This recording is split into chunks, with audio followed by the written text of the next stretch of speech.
Je suis de retour dans le sud des États-Unis pour prendre un énorme poisson-chat à main nue. J'ai déjà fait ça, mais cette fois, je veux prendre un vrai monstre.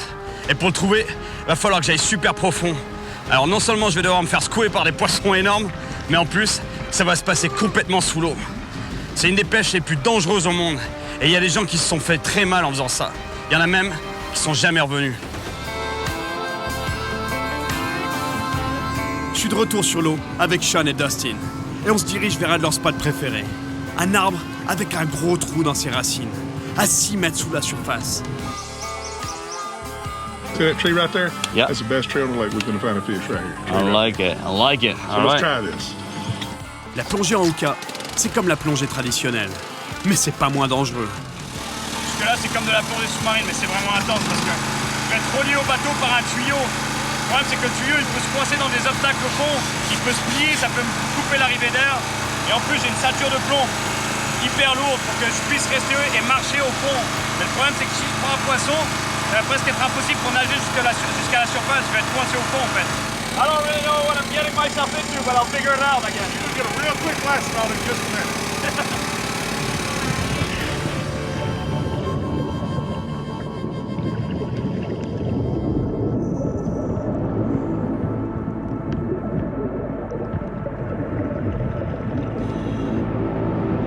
Je descends dans les profondeurs boueuses. Et la visibilité ici est quasiment nulle.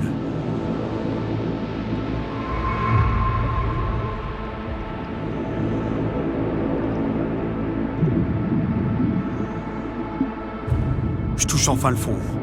Et je tâtonne tout autour pour trouver l'arbre dont Sean me parlait.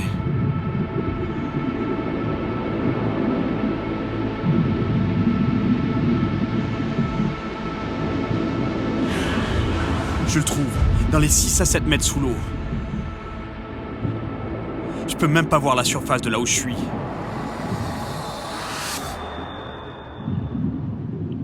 Je progresse jusqu'en bas du tronc, et je trouve le trou parmi les racines.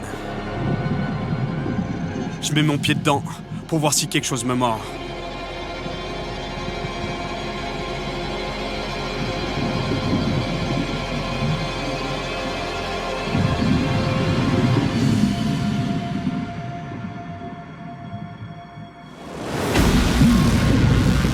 Je me fais attaquer super violemment. C'est gros. Je me mets 2 mains dans sa gueule et je commence à essayer de le sortir.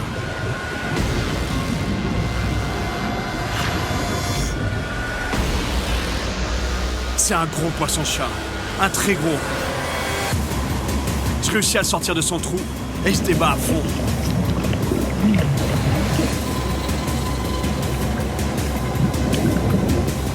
À la surface, Sean et Dustin sont prêts à sauter si ça tourne mal. Pendant que moi, je me bats avec le poisson et avec ma ceinture de plomb. Il faut que je remonte à la surface, mais j'ai que les jambes de libre.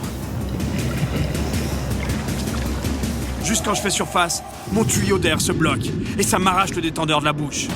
Le poisson me tire vers le fond et je me bats pour remonter à la surface. Mais mon tuyau est coincé dans une branche. Sean réalise ce qui se passe et plonge pour m'aider. Maintenant que mon tuyau est décoincé, je reprends mon souffle et je me bats pour remonter le monstre à la surface.